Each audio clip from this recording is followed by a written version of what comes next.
It is as though in one part of your conference, someone got up on stage and whipped their penis out and exposed it to everybody, and you didn't address it. And that is absolutely ridiculous. That is absolutely absurd. We had a debate between Ezra and Normani. It's like, if somebody did that, that would have been illegal. Illegal. I know it's hard to believe, but people are still whinging about the Mythicist Milwaukee convention. And this time it's Eli Bosnick of God Awful Movies and the Scathing Atheist teaming up with new poster boy of outrage, Thomas Smith, literally crying about Mythcon. Now, everything I've seen about Eli seems like he's a fine guy. He's a nice guy. There are a lot of things that he says in this over 2-hour podcast that I have issues with. But I picked the ones that I thought were the most, that stood out the most to me. And the link to the original podcast is going to be in the description below. And, certainly there's no denying that Eli has a gigantic following in the atheism podcast community. But I'm relatively new. And so understand that going into this, I don't know him intimately like the thousands of people that back him on Patreon. I'm just coming in, taking his words at face value. And I think that's a reasonable approach. A lot of times people say to me, well, you got to understand the nuance. And I think that is important at times. But his hot takes on Mythcon and the organizers as humans, I think don't really require a lot of nuance or require a deep knowledge. They're pretty cut and dry. And I think, a lot of them are really absurd. I listened to a few podcasts of Eli, and I'm not sure if he's always so sensational.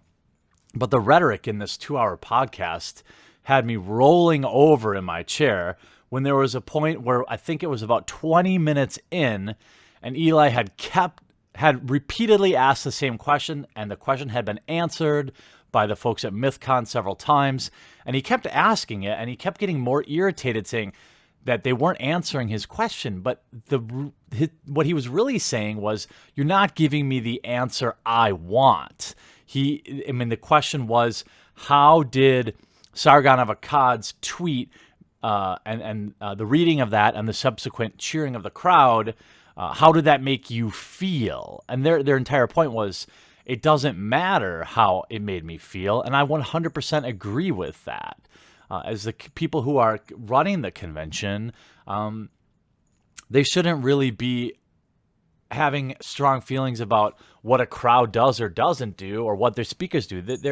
They're in charge of the convention, and they're just trying to do the best they can. So their take is just going to be that much different. To begin with the elephant in the room that is neither of your fault, right? Which is that the president of your organization arranged this conversation. He's the one who gave us the date. He's the reason that this conversation was delayed by 2 weeks. I got to interrupt right away. Actually, Eli, I know that you thought those emails were from Sean, but those were from me. All of those email communications were me. Then last night, with less than 24 hours notice, I was told, not even by Sean, but by Brian, that Sean wouldn't be here. And I just want to say that is a terrible way to start a conversation in good faith. That is a terrible way to start a conversation in good faith, and it makes your organization look terrible. It was terrible. I don't know what it is about people who find themselves to be pursuing these social justice type topics all the time. But what is it about these folks that every word has to be so absurd, so over the top? I mean, to act like Sean not being on the podcast, a podcast that he never said he was going to be on, and one that clearly the two gentlemen on the podcast for Mythcon, Mythicist Milwaukee, are the normal podcast crew. Now, I've met Sean twice, actually 3 different times now in real life, and this guy is not somebody who ducks criticism. if Eli's point were correct, why would Sean have been on other podcasts about Mythcon? Why would Sean have ever booked somebody like Thomas Smith to try and basically call him a coward and discredit the entire organization based on the fact that the president of the organization isn't on your podcast? Is just absurd. I mean, when you picked up the phone call, you knew Sean wasn't there. Why, if it was that big of a deal, why wouldn't you have rescheduled so he could be there? I understand assuming an email is from Sean, because in my communications with Mythcon, they actually use one thread, for example, on Twitter, and they usually sign it. So I've had 3 or 4 different people from Mythcon respond to their one DM box on Twitter, but they always sign who they are. So I'm going to give Eli the benefit of the doubt here that he was confused. But by the time you start this podcast, how can you possibly still be so outraged about something? You know he's not there. So why is this even a point of contention? Either redo the podcast when Sean can be on, or accept that he can't be there. This guy actually has a day job. You know, podcasting isn't how he pays his bills. So it's entirely possible that, you know, maybe he had to work. I just think this is just an absurd claim to make for Eli. I will leave it up to the audience to decide whether or not Dimitri has become available, or Sean decided not to do the only interview as the president of your organization where he was going to see pushback. I'm interested in having a good faith conversation with you, and I just thought at the outset we needed to talk about an incredibly bad faith decision, in my opinion. Incredibly bad faith. Yeah, But you guys are here. Can we even get a straight answer from you guys? Like, what's the official reason, the Mythicist Milwaukee reason Sean's not here? Just for no reason? Because we are the podcast hosts. You guys are also the podcast hosts. This is the way our organization works. I mean, to rule out Dimitri on a big podcast like this, I mean, it's not ruling out. You could have all 3 come, and not only that, as Eli points out, Sean did many an appearance about this con. You guys asked us. And we said yes, and we're bringing to the table that. So now you're mad. I mean, I have customers that would say, "Hey, I need one of your directors out here." Right? Can they demand the CEO every time? Come on. I mean, it's insulting to Dimitri and I to say that Sean's not here.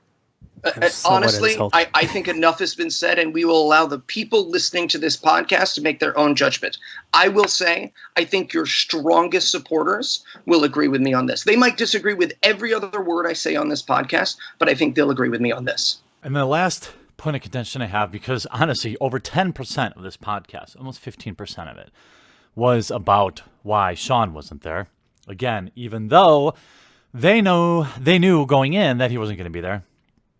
He then makes the absurd claim that, he says that even Mythicist Milwaukee's strongest supporters will agree with him. Well, Eli, I'm not even what you might consider their strongest supporter, but I 100% believe that Sean wasn't available because I actually know the guy. I don't just criticize him across the internet like I'm doing to you right now, ironically. But in this case, I have no reason to believe that he just wasn't available. And I have no reason to believe that Sean is not entirely fine dealing with criticism. And that criticism coming from you and Thomas Smith, I don't think is anything that he would be afraid of. It just seems like you really, really, really have a high opinion of yourself. But as a party outside of this, it's not my belief that Sean ducked you at all. And I think you're just playing this up to kind of increase the artificial sense of power that you may have, or that because this is on your podcast, so your followers can be like, wow, Eli's tough. He scared away the president of Mythicist Milwaukee. This is not true. It's at best highly unlikely, but I actually have met Sean many times, and like I said, I have zero doubt that he was just simply unavailable, or that they wanted to make the change back to the original podcast hosts. In this next clip, you're going to hear Thomas Smith continue to misrepresent the crowds cheering for Sargon's tweet as some sort of roar of support for a mean-spirited tweet. He keeps saying this, and clearly Eli agrees with him as he jumps in to say, yeah, exactly. That's the question I was going to ask. I don't know how else to continue to say this. Watch the video, okay? Most of the people in the crowd there were Sargon supporters. That's not his fault. Everybody on the other side, you and your ilk told not to show up. Maybe next time you should tell your followers to actually come to an event. But you created a situation where you told them not to come, so most of the crowd was Sargon supporters, okay? You came out and attempted to shame him over the tweet. He unequivocally did not deny that tweet and was not going to let you shame him. That alone is the reason the crowd cheered. Not because of the tweet, but because Sargon wasn't afraid that he tweeted it and wasn't going to let Thomas Smith shame him for it. Then they go on to make another absurd claim that the organizers felt pride. So first they set up a fake scenario where the crowd cheered because of Sargon's tweet, which is untrue. It's just simply untrue.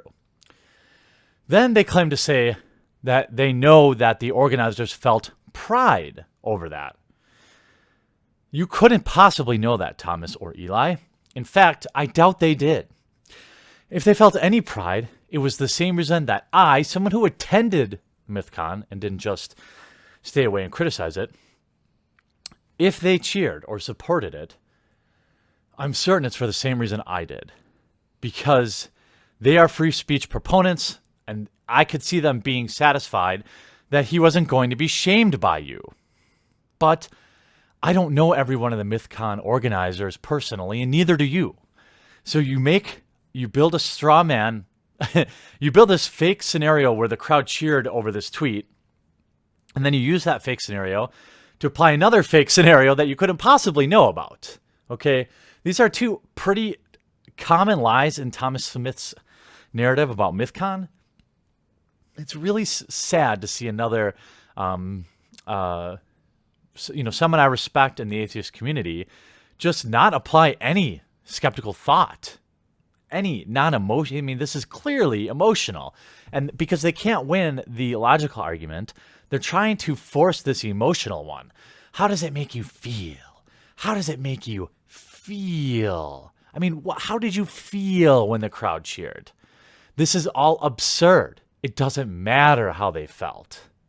When I read Sargon's tweet and the audience cheered, yep. I just want to know what that felt like for your perspective.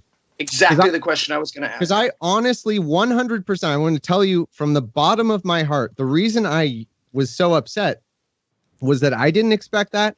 And I did not, in my wildest dreams, expect that the resulting reaction from the organizers, from you guys, would be pride in that. I thought the minute that cheer happened, everybody must be feeling like I'm feeling, which is that's fucking horrible.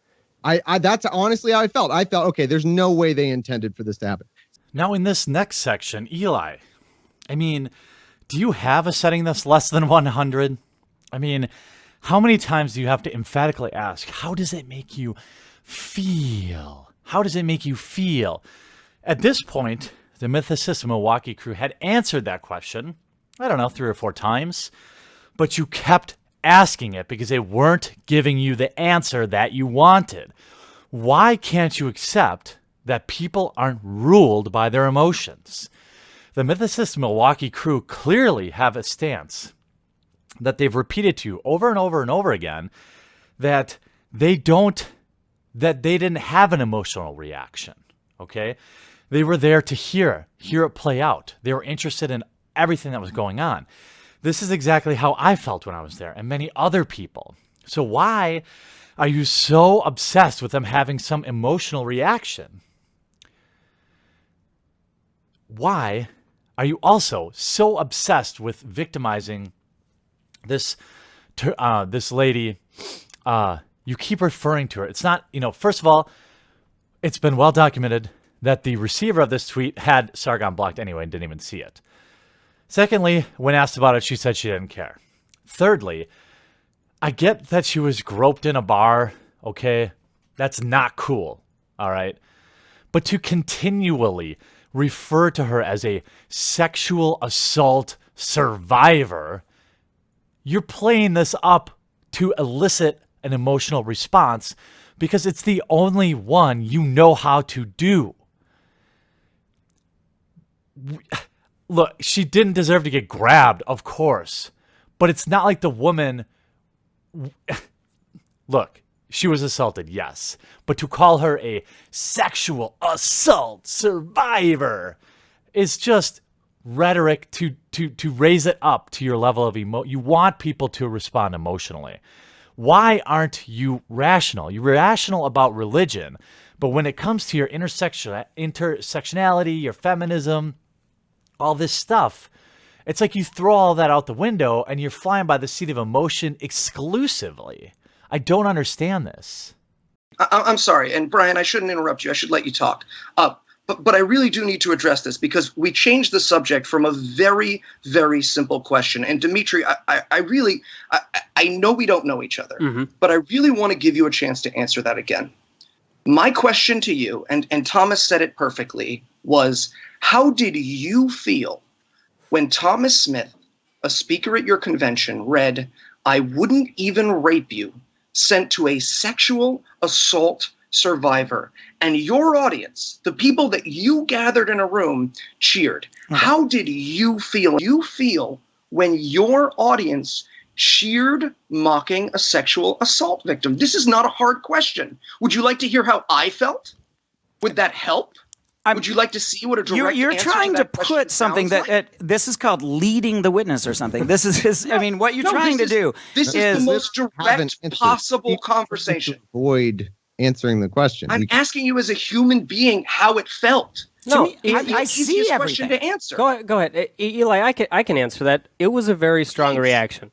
Gentlemen, I know I'm going to sound a little bit like a broken record here, but I am aghast at the lack of empathy in both of your answers. Look, I understand you're standing by your convention, right, but I asked you a simple question about what it felt like to watch your audience cheer mocking a sexual assault victim, and your answer was, My answer is judge slowly, Eli. That is a reprehensible answer. Now, this next clip is where the cringe volcano explodes. I don't know if this was pre-planned by Eli, but he goes from righteous indignation to complete, I don't know how else to describe it, like manipulative blubbering. I don't understand how can someone be so fantastically affected by this. The emotional response, to me, at times he sounds like a preacher, like a televangelist trying to raise money.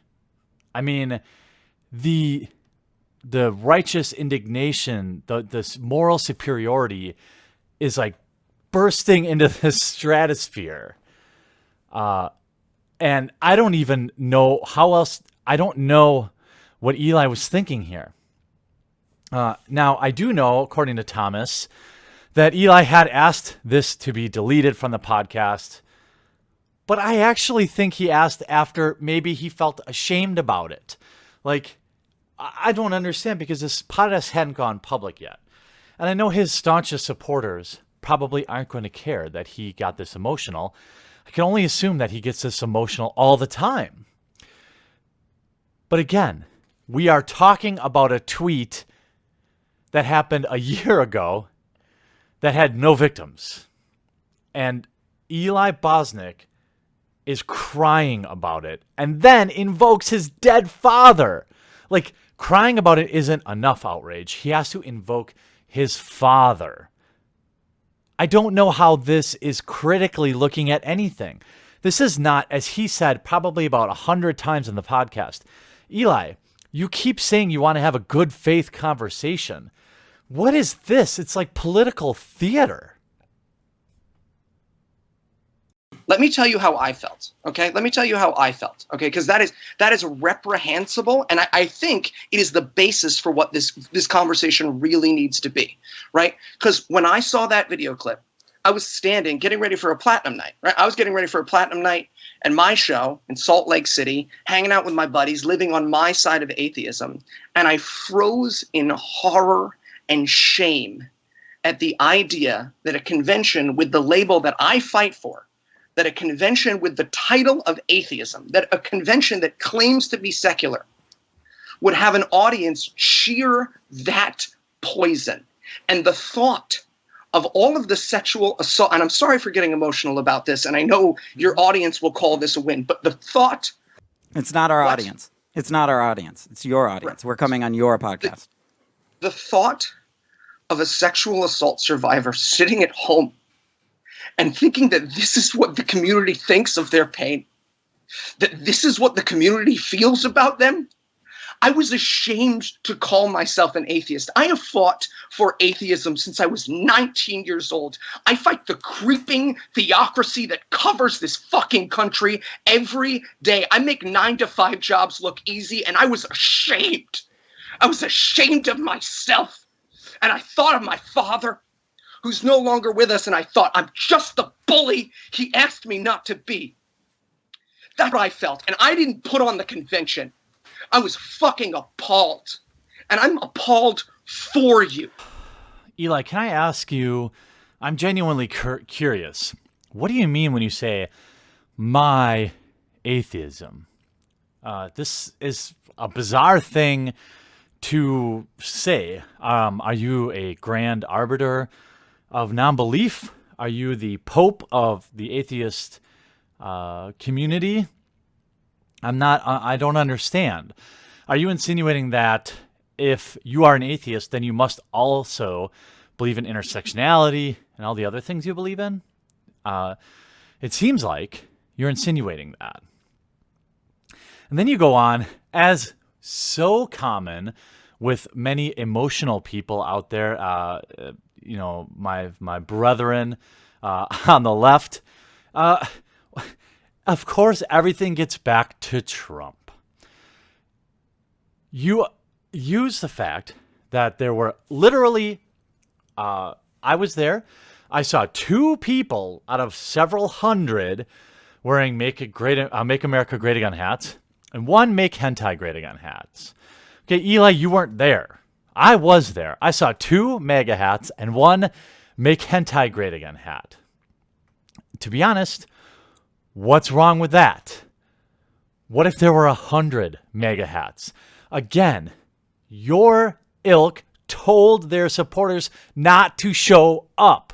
So you can't get mad that there aren't I'm with her hats floating around. If you told them not to come, Eli, I don't understand this line of thinking. And oh, by the way, what's wrong with voting for Trump exactly, in your opinion? Why does that discredit anyone's opinion? I'm curious to hear that. It was just notice that other people have different responses. Your emotional response is fine. It's just other people don't have to have the same response. That's yes, I'm aware people lack empathy, and they are on this podcast. So guess what? You can be proud of something that is imperfect. Are you really describing a conference where your audience walked around wearing MAGA hats and Pakistani flags? So we're going to convict all Trump voters. Mental gymnastics performance by Eli here, where he attempts to say Sargon's tweet is entirely beyond the pale. However, his pedophilia jokes and how they might make victims of pedophilia feel is entirely different because it's on his own podcast. And I have to say, I can see the point he's trying to make here where he's saying, well, he tweeted it at her. Well, she never saw it, right? He was already blocked. And even so, if you're going to be so morally outraged over a single tweet, how, Eli, can you honestly believe that your pedophilia jokes are okay simply because they're on your podcast, which is available for anyone to listen to or to share with anybody else. You literally broke down in tears over the victims of assault because of Sargon's tweet. But you see no problem at all should a pedophilia victim be hurt by your pedophilia jokes simply because they were on your own platform. There's a lot I disagree with you on this podcast, Eli, but perhaps this is one of the worst cases I've ever heard. Well, Eli, you're so happy to condemn Sargon for tweeting that, but you make jokes about pedophilia on your show. What's the difference about you and him? Or more specifically, what if someone who's the victim of pedophilia hears your show and is hurt by it? What's the difference between that and people who were hurt or felt victimized by Sargon's tweet? So the answer is this, right? And there's a couple of things. I'm going to get a little technical in a moment, but the simple answer is this. The difference between a comedy show that one must come to hear content and having content brought to you is very different, right? So my show, and I'm only going to use myself as examples, right? On my show, one of the running jokes is that I have dug up the dead body of Phyllis Schlafly, the anti-abortion advocate, and have sex with it on a regular basis, right? Right. She will never find my show. She will never hear that. That will never enter her ears, right? Imagine how abhorrent those same jokes would be were I to tweet them to Phyllis Schlafly's family. Doing the headlines, we sort of mentioned that I tend to say these things that are so terrible that it constantly forces people to clarify that I'm joking. And at that moment, with myself as the object of the joke, my character, not me, obviously, with my genuine emotion, said, I want to fuck a child. I want to fuck a child.